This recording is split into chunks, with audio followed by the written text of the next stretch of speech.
Welcome to the Cowlitz County Master Gardener Worm Composting Workshop. My name is Art Fuller and I will be presenting this workshop. I've been a master gardener since 2014, but have been gardening and composting for the majority of my life. I started worm composting in 2014. To my surprise, learned the benefits that this process can bring to my garden. This workshop will show you how to cultivate and maintain one of the easiest composting systems there is. So let's get started. Why compost with worms? First of all, it removes food scraps and paper from the waste stream and that can fill up our landfills. Second, it's low maintenance and an easy way to make compost. Provides valuable nutrients for plants and improves plant health. Saves money on garbage fees and purchased fertilizer. Topics we're going to cover are composting with red wigglers, bin moisture, pH, ventilation, habitat, feeding, lifespan, harvesting castings, use of castings, leachate, compost tea, types of bins. Red wigglers are a surface dweller that scavenges organic waste. They are called dung worms or manure worms. Red wigglers have no teeth. They have a gizzard, so they grind their food. They have no eyes. However, their skin is light sensitive. So also their skin must be kept moist so they can breathe through it. Your composting bin, there should be moisture in that bin. Optimum moisture is between 43 to 90%. So nobody's going to take any kind of reading on this. So the easiest way to decide, or the easiest way to see how if the bin is too wet or too dry, is you squeeze the shredded paper that is on top. If it squeezes like a sponge and water comes out of it, it's too wet. If nothing comes out of it and doesn't feel damp, it's too dry. So you just want it to feel like a damp sponge. pH requirements. pH requirements, there's a scale listed here from 0 to 14. 0 being more acidic and working its way up to the neutral range at 7. More alkaline is 7 to 14. So once again, neutral is 7, equivalent to distilled water. Red wigglers can tolerate a scale between 5 to 9.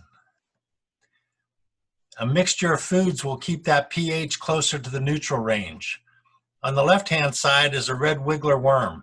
On the right-hand side is a potworm. Potworms are a whitish color and they can overrun your bin. So you try to keep that pH at a moderate range for them between that 5 and 9 and not so much on the lower 5 range. The potworms will eat the food where the red wigglers won't get to it, and the red wigglers will end up starving out. Ventilation is important in your bin. You want to make sure there's adequate ventilation to support the worms so they can survive. Smothering will occur if there is no air. And plus, with good ventilation, it also reduces the smells and humidity.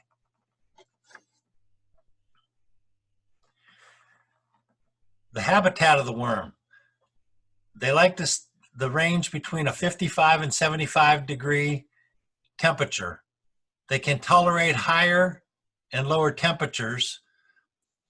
If they get too cold, they'll huddle together. If they get too hot, they're going to try to escape.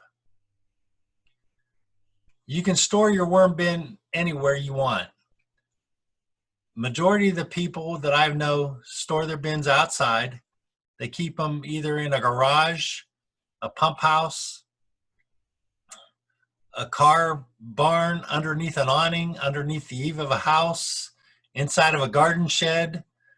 There's all sorts of places you can keep it. You just got to make sure that you don't forget about the bin and make sure that it can't be accessible by outside animals. Feeding the red wigglers. Worms have to eat. It's better to feed small amounts consistently than large amounts. What I like to do is when I give my worms their food, I like to make sure that I freeze it prior to giving it to them, so it reduces, well, it's easier to break down basically. Smaller pieces are better. Once again, worms have no teeth, but they have a gizzard and grind their food. If you give them a variety of food, it helps maintain that pH inside the bin. Feeding activity depends on temperature. You want to feed the worms in a different corner of the bin each time to ensure the worms migrate through the bin. What do the worms like to eat? They like to eat just about everything. Fruit peelings or spoiled fruit, except for you don't want to give them oranges or any type of citrus fruits. Vegetable parts and peelings they like. Any part of the vegetable that hasn't been cooked with oil or salt can be fed to the worms. Coffee grounds and tea bags. You don't even have to remove the filter. All you do is tear the coffee filter up or the tea bag up and just place it right into the bin and they'll devour it. Eggshells is a good additive to the bin. You want to rinse the sticky membrane out of the shell, let them dry a little bit, crush it before adding them to the worm bin. This helps them for digestion. It'll go into their gizzard and help them grind the food as it goes through the gizzard. Moldy bread or rolls, they love it. Any type of bread or rolls that you use, just break it up. Make sure there's no butter on it. What not to feed the worms. You don't want to feed them any kind of meat or egg product, any kind of chicken, turkey, hamburger or steak, cheese, hot dogs, or fish.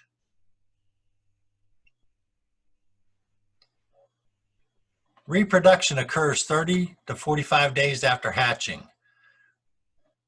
Red wigglers can produce up to 4 cocoons per week, so your bin is going to multiply immensely. Within 60 to 90 days, you should have double your population. Worms can live around 4 to 5 years. If you look down below, here's comparisons of the cocoon to a dime. And also I used there's a ruler down there showing you the size and dimension of the cocoons.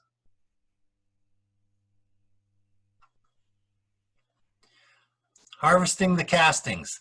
As I said, your worms are going to multiply, so eventually you're going to have to harvest because the castings are going to fill, your bin is going to get heavy, so you're going to have to divide it and harvest it. The fastest but more labor-intensive way is to just dump the bin on a tarp, and you want to mound the castings up. Do this in a sunny day or a bright day outside, and the worms are going to move to the bottom of the tarp.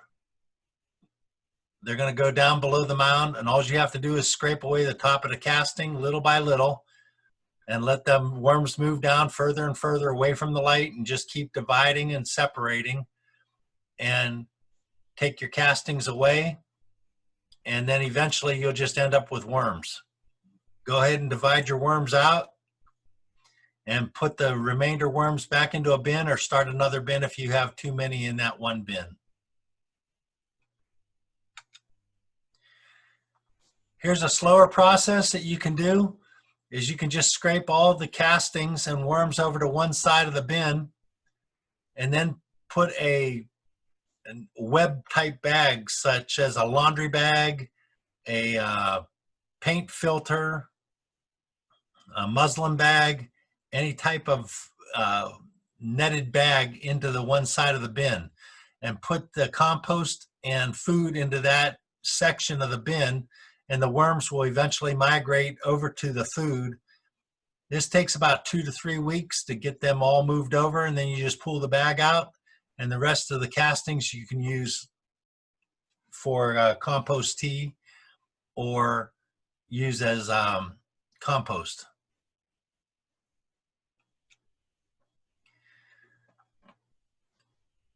So use of the worm castings. Red wiggler worms castings are very rich in nutrients, and their compost is great. Their NPK is about a 5-5-3.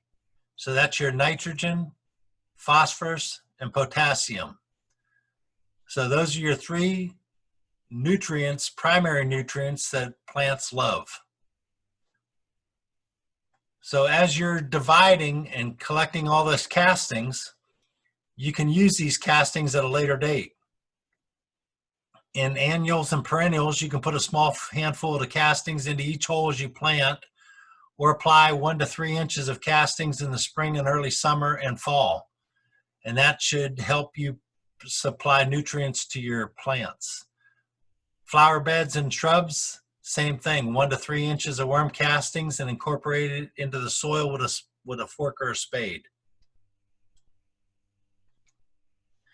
House plants. So you take your pot and just spread a 1/2 inch to 1 inch of castings around the established plant, scratch it into the soil every 2 to 3 months. New lawns, apply 10 pounds per 100 square feet. Established lawns, about 4 pounds per every 100 square feet. Potted plants, once again, add about a 1/2 inch of worm castings and water thoroughly. Potting mixes. Seed flats, 1 part worm castings to 3 parts potting mix. Eventually, in about 6 months time frame, you're going to start collecting leachate. That's going to be the liquid that is forming at the bottom of your compost bins. So we put holes in the bin so it will drain out into a trough that you've put underneath these holes. So you collect this leachate and you just mix it with water. This is a great additive to plants. And you can just add this leachate to the water until it gets to a light color, brown, like an amber color. You want it to look like tea, not so much the black darkness that you have. You just pour a pint of this worm tea around shrubs. You can water your lawn with it, soak seeds in it before planting, or use it as a foliar spray. I've used it several times on my corn. What I do is I use a herbicide sprayer and I put the worm tea inside of it and I'll spray around the base of my plants with it. I'll do this about once every 5 to 6 weeks, and it just does wonders on your plants.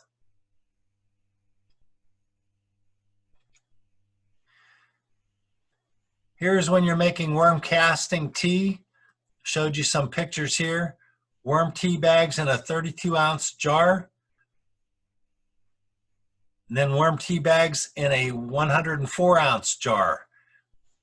This is after 1 day and 12 hours and 24 hours. Different types. And as you can see on the 24-hour on the lower right-hand side, it's that light amber color. So it is done. So once you have the tea made, and once you're done, the castings are still potent, you can take the castings out of the bag and just spread it on your garden when you're finished.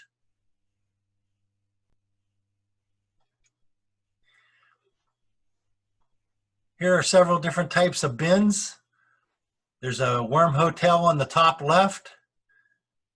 There's a wooden box made into a vermicomposting bin. They got a tray on the bottom there to collect all the leachate. There's a hungry bin, it's called. It's on wheels. They have a tray down there also to collect leachate. and it has a lid for access that you can work on.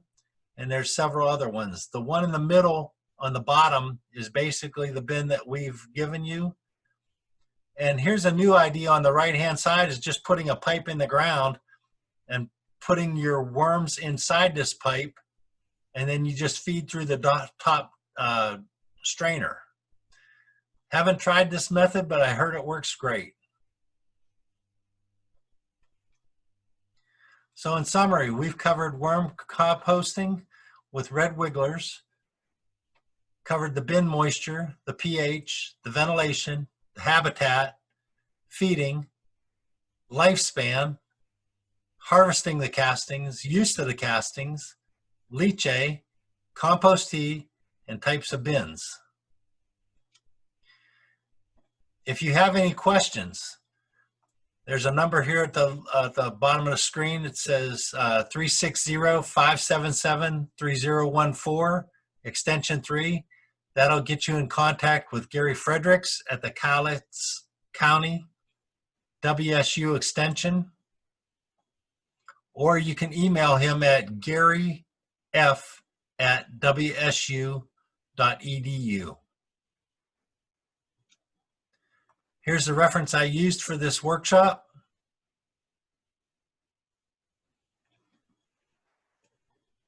The third one down is out of Canada, and it's about 57 pages long, but it is an excellent reference and research.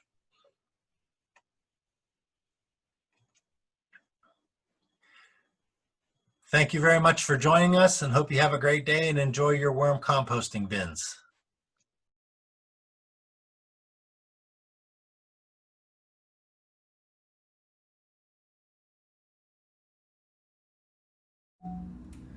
Welcome. How you all doing today?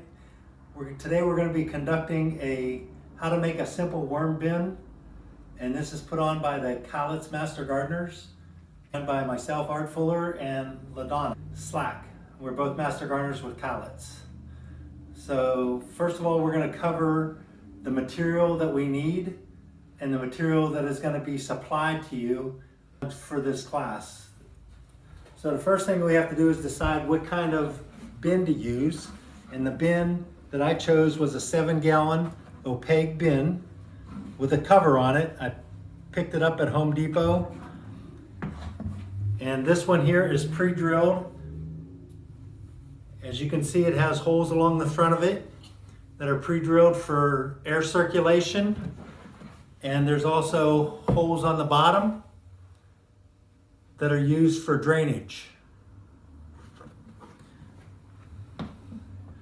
So also what you're going to get with this kit is you're going to get a container of food, and LaDonna will explain that.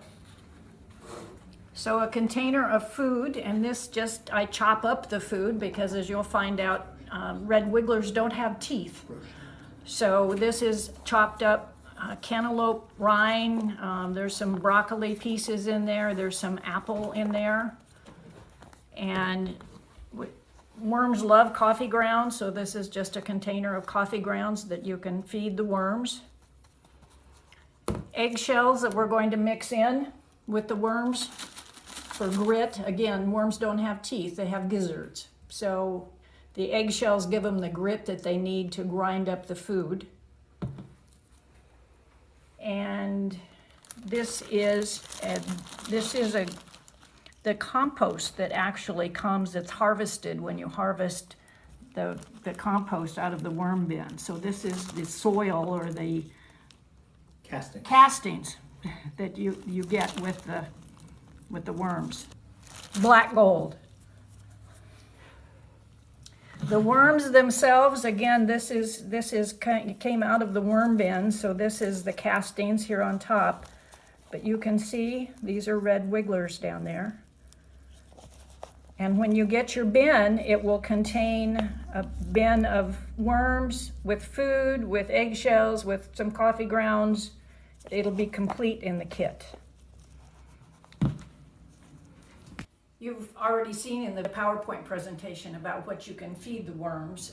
But we'll go over it again because in the kit itself will contain a menu for worms.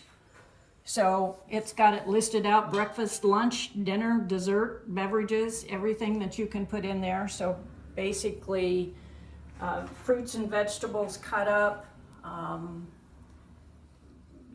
dairy, no dairy products, no meat products, no fish products, no citrus products. So fruits and vegetables, bread products, cereal products, cake without frosting could be put in there. They're not really picky eaters.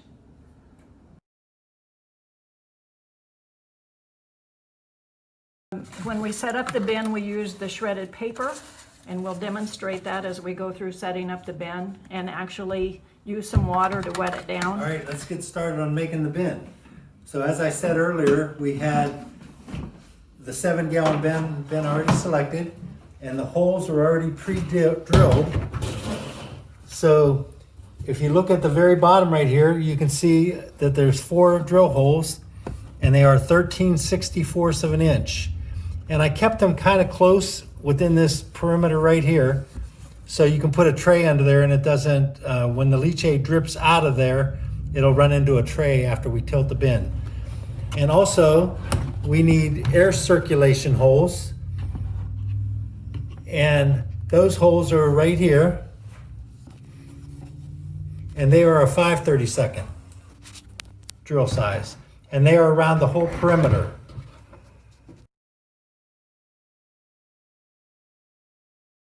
So the first thing we want to do is, as you can see the depth of this bin, we want to start putting shredded paper in there for bedding for the worms. So LaDonna is going to assist me and start putting paper in.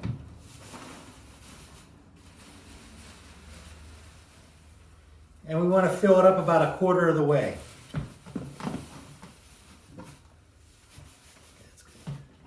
Okay, so we've got the shredded paper added.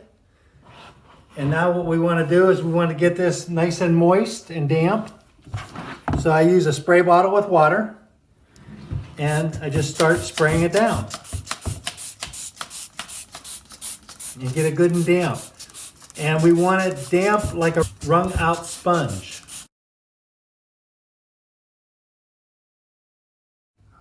Okay, we have finished spraying the paper. There's other alternatives. You can use a sprinkler can and dampen it, because this takes a lot of water because the paper's pretty dry. But as you can see, it's pretty moist right now, and you don't want it where you can squeeze out a sponge. That's too wet. That's too wet. So you want it to be basically just where you can't squeeze water out of it. So that's the consistency of what it looks like, and it's supposed to be very damp. Okay, so the next thing we need to do is we're ready to populate the bin. So your kit will contain a container of worms, and you can see the red wigglers right there. And with that, we will add a few eggshells. We will add some food, some coffee grounds. This will all be part of the worm bin that you're getting with this class. Okay. And this container is going to have approximately about 1/4 pound of worms mixed with castings in the food. And all you're basically going to do is just dump this right into your bin and empty it out.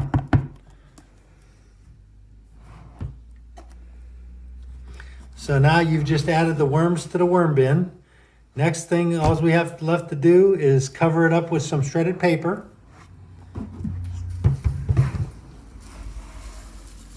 And we don't have to put quite as much paper on it as we did. Go over more. And the reason you want to keep it covered is because the worms don't like the light, because they are light sensitive. And it also, one more. And it'll also help filter out smells. So that's going to be basically the finished product. And you want to squirt this down with some water, just dampen it, not like you did the other bedding. And that helps keep it solid and together, and it will help filter out your smells. And your bin is done. You just got to keep them covered. And whenever you want to feed, my suggestion is to go to a corner of the bin and put the food in, and then mark the top with a piece of tape so you know exactly where you fed them. And then each week you feed them approximately a cup of food and go counterclockwise or clockwise. And feed in each corner, it makes the worms migrate through the whole bin for you. And it'll change that bedding into casting material. So our final step is, once the bin is done, you want to set the bin on some 2x4s basically, and you want it leaning, and then you just put a little collection tray underneath the drain holes so your leachate can collect in that drain bin. And you won't be getting leachate for about 6 months. But once you start getting that leachate, you can start making worm tea and everything else. So that concludes our presentation. If you have any questions, please give us a call, and the number was posted in the PowerPoint.